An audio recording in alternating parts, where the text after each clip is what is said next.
এই দিনকে আমি আর ভাই যাচ্ছিলাম বিরাটি, আর ভাইয়ের খুব কাজু বরফি খাওয়ার ইচ্ছা হয়েছিল, তাই আমরা দুজনে খেলাম আর নিয়ে গেলাম।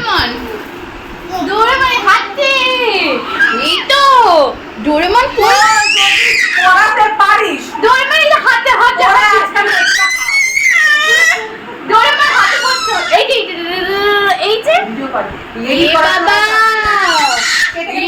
এই দিনকে গিয়েছিলাম আমার সবচেয়ে ছোট ভাইটাকে রাখি পরাতে, আর ও যা দুষ্টু হয়েছে, ওকে তো আমি রাখি পরাতেই পাচ্ছিলাম না, সে তো খুলে দিচ্ছে। আর কাকিমণি ওদিকে বলছে তুই যদি ভাইকে রাখি পরাতে পারিস তাহলে তুই যা চাইবি তাই দেব।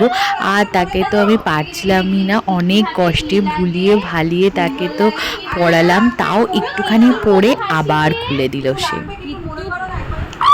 কিট্টুর মতো হাসি বাবু, কিট্টুর মতন হাসি যে একদম কিট্টু কিট্টু কিট্টু কিট্টু কিট্টু কিট্টু বলে বাবালে সাকসেস।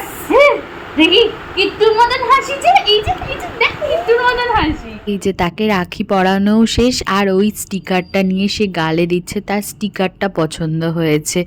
আর তার সাথে তো আমি ছবি তুলতে পারছিই না, এই যে দুষ্টুমি করে যাচ্ছে। তার দাদা আর দিদিভাইকে দেখে সে মোটামুটি তার যত দুষ্টুমি ছিল সব করে যাচ্ছে।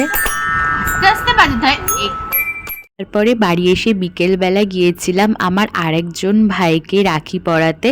এইবারে সব ভাইদেরকেই আমি প্রায় রাখি পরিয়েছি, শুধু একজন কাকুর ছেলে ছাড়া ওকে পরানো হয়নি। প্রত্যেকবারই ভাইদের জন্য রাখি কিনি কিন্তু পরানো হয় না, এইবার আমি ঠিক করেছিলাম যে সবাইকেই পরাবো।